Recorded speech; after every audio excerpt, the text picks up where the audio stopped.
incumbent on us as human beings and residents, not only of Iowa, but of planet Earth, to do everything that we can do to make sure that this planet is livable, not only for our kids, but our grandkids, great-grandkids, and as the Native Americans would say, the seventh generation. Mayors for Peace was founded by the mayors of Hiroshima and Nagasaki, and its principal objective is the elimination of nuclear weapons. But in its covenant, it recognizes the links between that objective and eradicating poverty, helping refugees, protecting the environment, and many of the other issues that we are working on. So the abolition of nuclear weapons is embedded in a broader peace and justice vision.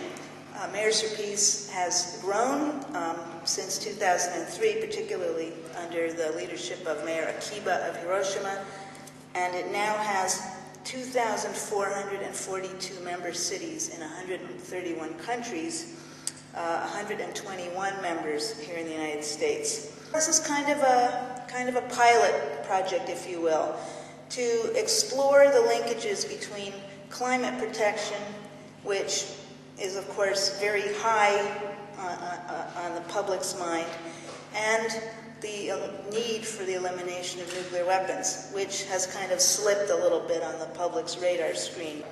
This conference is the first such U.S. Mayors for Peace regional meeting, and it seeks to break new ground in exploring the linkages between nuclear weapons and climate change, and the role of cities in addressing these twin challenges to our very survival. Unfortunately, nearly 20 years after the end of the Cold War, the threat of nuclear war is increasing, and it demands urgent attention. On January 17, 2007, the Bulletin of the Atomic Scientists moved the minute hand of its doomsday clock 2 minutes closer to midnight. It now stands at 5 minutes to midnight. We stand at the brink of a second nuclear age. Not since the first atomic bombs were dropped on Hiroshima and Nagasaki has the world faced such perilous choices.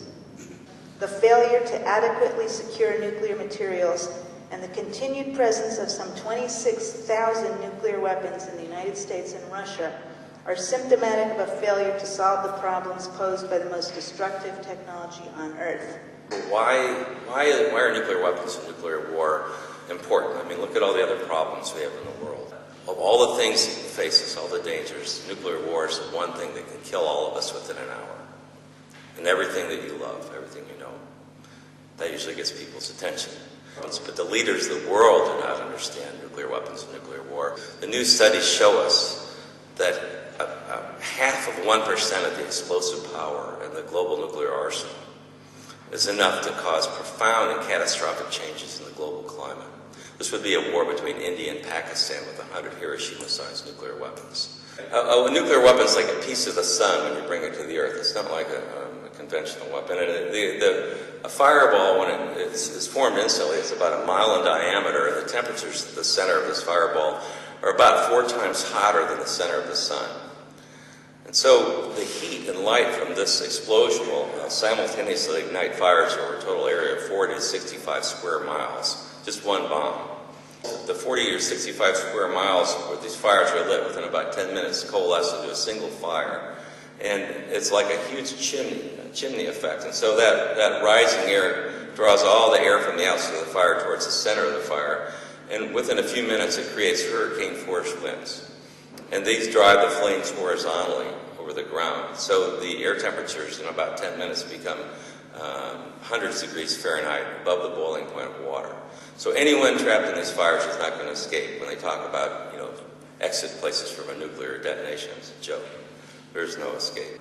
Smoke from mass fires, most cities like New York would be targeted with something like at least 10 to 40 nuclear weapons. And all these fires would coalesce into a firestorm of hundreds of square miles. Every large city in the U.S., Russia, and Europe would be on fire at the same time in a large nuclear war. And the smoke from these fires is what causes climate change. Because the new studies found, amazingly enough, as powerful as nuclear weapons are, the fires, the cities have so much flammable material in them that when these fires ignite, they actually release 1,000 times more energy than the weapon did itself. And they consume everything that's flammable in the city. And when this smoke rises up above cloud level, it goes into the stratosphere. and it causes catastrophic climate change. It circles around the globe. So if you believe in global warming, this is global cooling from nuclear war. The primary findings of these studies were that less than 1% of the global nuclear arsenal detonated in large cities will cause catastrophic disruptions of the global climate and massive destructions of the protective stratospheric ozone layer. And again, this 1%, they modeled 3 different war scenarios. And the first one was between India and Pakistan with 100 Hiroshima-sized weapons. Preemptive nuclear strike would make the Earth essentially uninhabitable for people. And this is the thing I'm trying to tell people that believe in deterrence. These new studies show that we're a long way from being even remotely safe. How does nuclear war cause climate change? The nuclear detonations in cities and industrial areas create immense mass fires. And I described millions of tons of smoke rising to the stratosphere, and it remains there for years. Once it's above cloud level, it can't be rained out. And in a matter of days, it'll circle the globe. It forms like a deadly blanket of death around the Earth, you might say. It blocks sunlight, and it also acts to destroy the ozone layer. This is there, and that's what blocks out ultraviolet light. There's a term I've created, nuclear darkness. Nuclear winter isn't good enough anymore. Nuclear winter describes the most extreme effects of large nuclear war, but if just 100 nuclear weapons can put enough haze up in the atmosphere to block sunlight and cause catastrophic climate change, it's not just nuclear winter we have to worry about. Smoke will stay there for years. 40% of it remains there after a decade. And it's the rapidity of climate change from nuclear war that makes it equally or more dangerous than climate change from global warming. And at least with global warming, I mean, it could kill us, but it's not going to kill us in an hour or a week. What political or national goals are worth risking the destruction of the human race? I mean, that's the one question we have to ask with nuclear weapons. Why? You know, you talk about deterrence and all this. If it fails one time and we can kill everybody on the planet, then what the hell good is it? How dare you endanger all of history and all of the future that we can't even apprehend the future that's in front of us and our children's children, other planets, the universe. All that will be stopped by this. And if a nuclear war, even a nuclear first strike, will make the Earth uninhabitable, the nuclear war is a form of global suicide. And ultimately, let's tell our leaders, suicide is not a defense.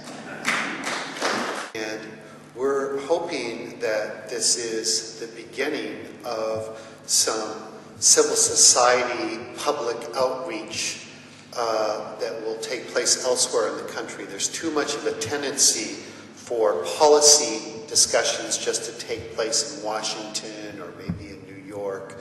We need to have these discussions everywhere in this country. Some of the tools for solutions. A very good example of a successful international framework for cooperation is the 1985 Vienna Convention on the Protection of the Ozone Layer. Why did this succeed? Well, there was a scientific consensus that action was needed to protect the ozone layer. It turned out to be economically feasible to substitute for harmful aerosol products, and governments successfully worked together to solve the problem. Let's talk about what's needed in the areas of climate protection and nuclear abolition. We need to respect and effectively use international law and institutions. And all countries need to show good faith.